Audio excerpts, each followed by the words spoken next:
أستغفر الله وأتوب إليه. نحمده ونصلي ونسلم على رسوله الكريم أما بعد فأعوذ بالله من الشيطان الرجيم بسم الله الرحمن الرحيم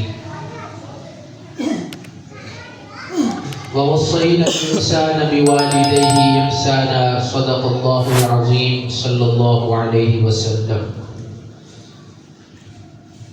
قال النبي صلى الله عليه وسلم رضا الرب في رضا الوالد وسخط الرب في سخط الوالد وفي رواية آخر رضا الرب في رضا الوالدين وسخط الرب في سخط الوالدين أو كما قال صلی اللہ علیہ وسلم. سامعین محترم، ہمارے آج آنے کا مقصد تو اظہار تعزیت تھا. کسی مصروفیت کی وجہ سے لیٹ ہو گئے، والد صاحب نہیں آ سکے، انہوں نے ہمیں بھیجا. اللہ رب العزت حضرت کی والدہ محترمہ کو جنت الفردوس کے اعلیٰ درجوں پہ مقیم فرمائیں. اگر والدین نیک نصیب ہو جائیں بہت بڑی خوش قسمتی ہے.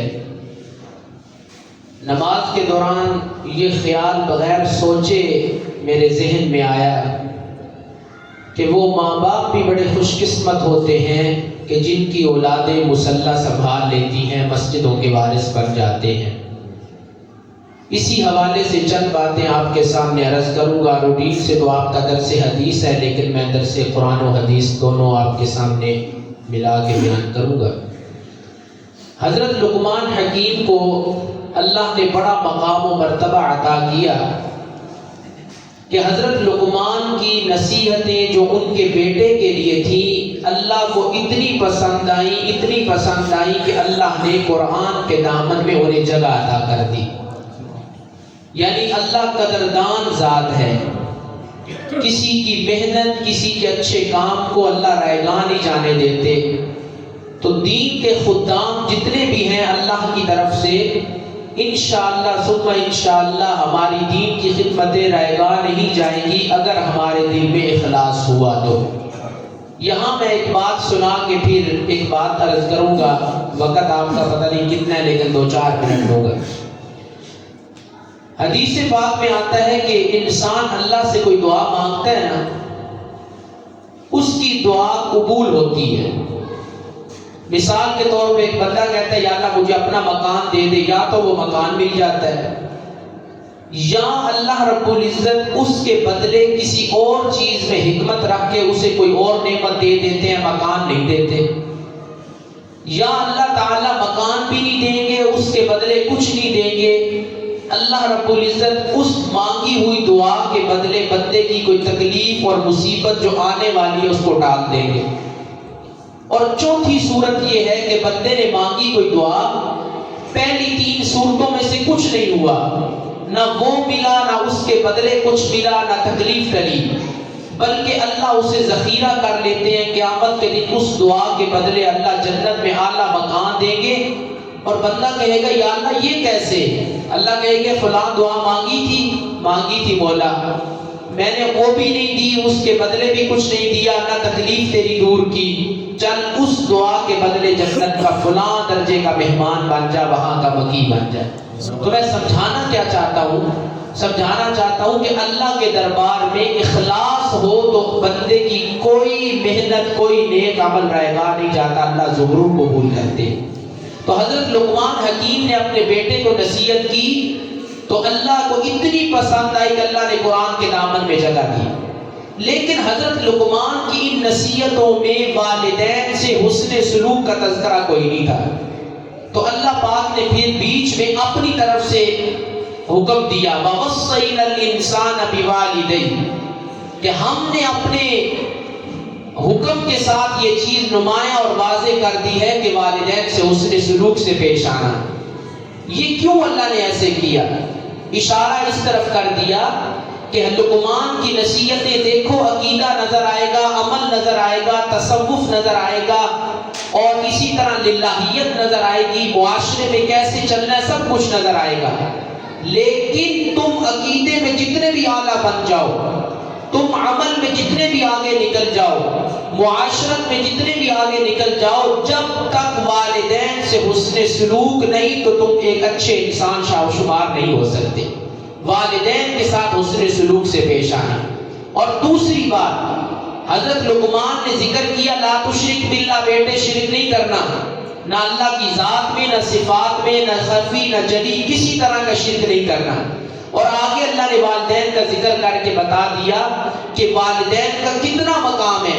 میں حکم دے رہا ہوں کہ ماں باپ سے حسن سلوک سے پیش آنا، لیکن اگر ایسی اعلیٰ ہستیاں بھی تمہیں شرک و بدعت پہ مجبور کریں فلا تطعہما، ان کی فرما برداری نہیں کرنی، معذرت کر لینی ہے کہ والدین کے سامنے ابا جی اماں جی یہ کام نہیں کروں گا، باقی جو جائز کام آپ کا حکم ہے میں ماننے کے لیے تیار ہوں۔ حدیث میں لفظ آتے ہیں وَإِن ظَلَمَا وَإِن ظَلَمَا، ماں باپ ظلم بھی کریں تو اولاد کو چاہیے کہ اس کو برداشت کرے۔ اللہ رب العزت نے قرآن کریم میں بہت سے مقامات پہ ایک بات سمجھائی کہ جہاں اللہ نے والدین کا ذکر کیا نا، حسن سلوک کا فوراً اپنی توحید کا ذکر کیا، اشارہ کیا کہ میں حقیقی خالق ہوں، یہ جو والدین ہیں یہ ایک ذریعہ اور واسطہ ہے دنیا میں آنے کا۔ جس طرح حقیقی خالق کی قدر تمہارے اوپر لازم ہے کہ تم توحید میں شرک کی ملاوٹ نہ کرو، اسی طرح تمہاری یہ جو واسطہ ہے دنیا میں آنے کا والدین، ان کی قدر بھی کرنا، اس جیسی قدر کسی اور کی تمہیں نہیں ہونی چاہیے۔ جتنا والدین کا مقام تمہارے دل میں مضبوط ہونا چاہیے۔ تو پھر ماں باپ کا اپنا اپنا مقام ہے، ماں کے اپنے فضائل ہیں، باپ کے اپنے فضائل ہیں۔ حدیث پاک میں آتا ہے، امام قرطبی نے تفسیر قرطبی میں نقل کیا کہ رسول اللہ صلی اللہ علیہ وسلم سے کسی نے پوچھا کہ سب سے زیادہ حسن سلوک کے لائق کون ہے میرے لیے؟ 3 دفعہ امک کا لفظ بولا، مشہور روایت ہے، لیکن 3 دفعہ ماں کا ذکر، 4تھی دفعہ باپ کا ذکر کیوں کیا پتہ ہے؟ اس لیے کہ پہلی دفعہ ماں کا ذکر کیا، 9 ماہ مشقت کے ساتھ اپنے بیٹے کو پیٹ میں، اولاد کو پیٹ میں اٹھاتی ہے، پہلی وجہ اس لیے امک۔ دوسری وجہ یہ کہ پھر موت کو ہاتھ لگا کے جنم دیتی ہے، دوسری دفعہ اس لیے امک، اور تیسری مرتبہ امک اس لیے فرمایا رسول اللہ صلی اللہ علیہ وسلم نے کہ پھر اپنی گرمی سردی اور اپنی نیند کی پرواہ نہیں کرتی، اولاد کی پرورش پہ توجہ کرتی ہے۔ 3 دفعہ فرمایا امک کہ تیری ماں کا حق تیرے اوپر زیادہ ہے۔ ہمیں اللہ رب العزت اپنے والدین کی قدر کی توفیق نصیب فرمائے۔ آخری بات کرتا ہوں کہ فرمایا فلا تطعهما وصاحبهما فی الدنیا معروفا واتبع سبیل من اناب الیہ۔ جی وصاحبهما فی الدنیا معروفا، کہ اپنے والدین کے ساتھ دنیا میں حسن سلوک اور نیکی کا معاملہ کرنا، اور آگے اللہ نے فوراً فرمایا واتبع سبیل من اناب الیہ، کہ لیکن تابعداری جو کرنی ہے نا دین کے معاملے میں، جن کے پیچھے چلنا ہے وہ محمد الرسول اللہ صلی اللہ علیہ وسلم ہے۔ کیوں؟ فرق کیا ہے؟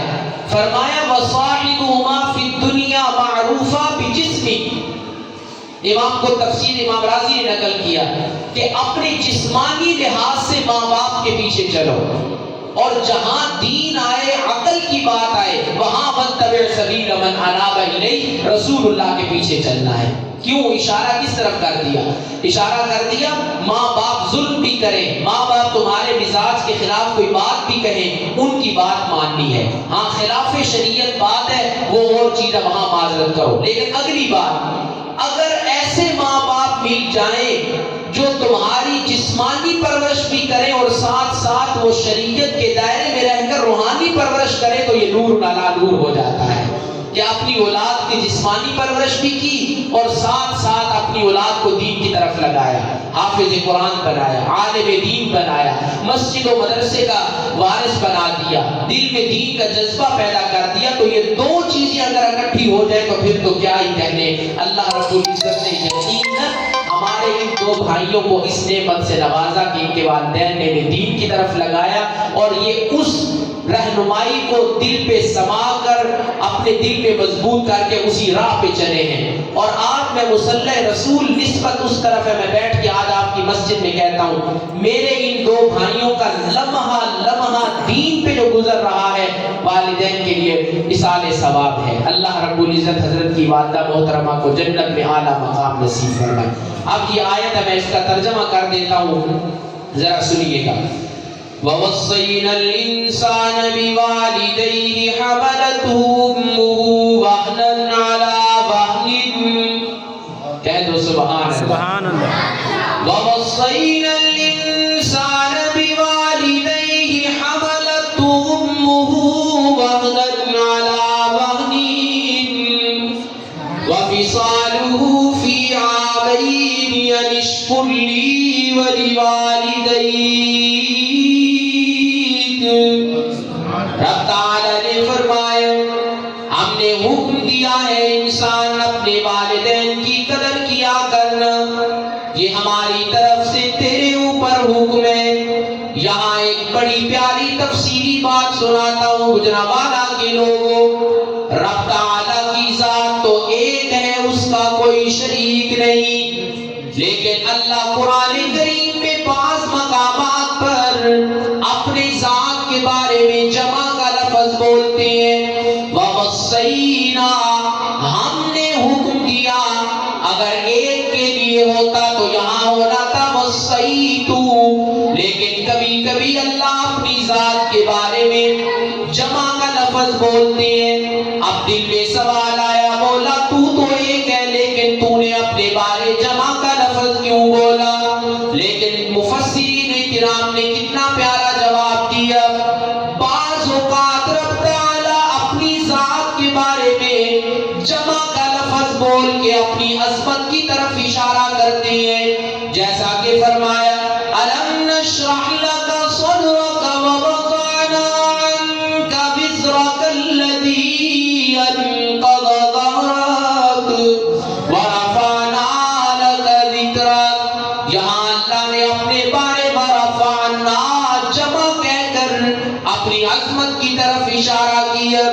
اور کبھی کبھی رب تعالیٰ اپنی ذات کے بارے میں جمع کا لفظ بول کر اپنے جلال کا اظہار کرتے ہیں, جیسا کہ اللہ نے کہا وَنَضَعُ الْمَوَازِينَ الْقِسْطَ لِيَوْمِ الْقِيَامَةِ. ہم قیامت کے دن انصاف کا ترازو رکھیں گے. یہاں اللہ نے اضع مفرد نہیں کہا, نضع جمع کا لفظ بول کر اشارہ کیا. کر لو جتنی بھی میری نافرمانیاں کرنی ہے, نہ پڑھو نمازیں, کرو والدین سے خلاف حسن سلوک, چلو جتنا مرضی تم برا سلوک کرو, لیکن وَنَضَعُ الْمَوَازِينَ الْقِسْطَ لِيَوْمِ الْقِيَامَةِ. ہم یعنی میں رب ذوالجلال اپنے پورے جلال کے ساتھ قیامت کے دن انصاف کا ترازو رکھوں گا. یہی انداز اللہ نے یہاں پہ اپنایا. وَوَصَّيْنَا رب تعالیٰ نے فرمایا میری ساری جلالیت والی صفت کو جمع کرو. جہاں جہاں میں رب ذوالجلال نے اپنا جلال دکھایا ہے وہی جلال یہاں پہ دکھا رہا ہوں. وَوَصَّيْنَا کہ میں رب ذوالجلال کا یہ جلالانہ حکم ہے کہ کبھی بھی ماں باپ کے سامنے افتق نہ کرنا. اور دوسرے مقام پہ وَقَضَىٰ رَبُّكَ أَلَّا تَعْبُدُوا إِلَّا إِيَّاهُ وَبِالْوَالِدَيْنِ إِحْسَانًا إِمَّا يَبْلُغَنَّ عِندَكَ الْكِبَرَ أَحَدُهُمَا أَوْ كِلَاهُمَا فَلَا تَقُل لَّهُمَا أُفٍّ وَلَا تَنْهَرْهُمَا. ماں باپ کو اف تک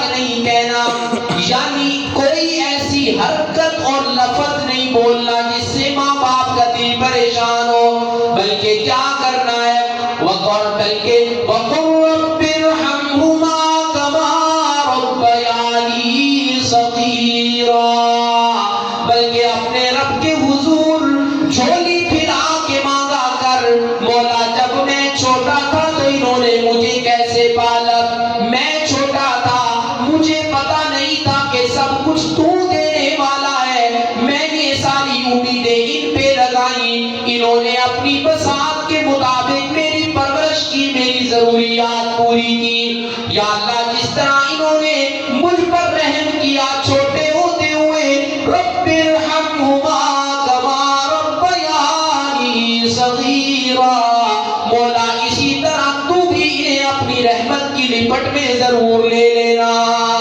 کہو سبحان اللہ. آگے اللہ نے کیا کہا, حملتہ امہ وہنن علی وہن. رب تعالیٰ نے فرمایا, یہ جملہ سننا اور بس ختم دعا کرتے ہیں. حملتہ امہ وہنن علی وہن, ماں کی ساری قربانیاں اپنی جگہ پر, لیکن ماں کی اس قربانی کا کوئی جواب نہیں. کیا مطلب؟ بچہ ماں کے پیٹ میں دن بدن بڑا ہوتا جاتا ہے اور ماں کی قوت مدافعت کم ہوتی جاتی ہے, لیکن ماں پھر بھی بچے کو سنبھالنے میں کبھی کبھی نہیں کیا کرتی ہے. کتنا مقام ہے. فرمایا وَفِصَالُهُ فِي عَامَيْنِ أَنِ اشْكُرْ لِي وَلِوَالِدَيْكَ.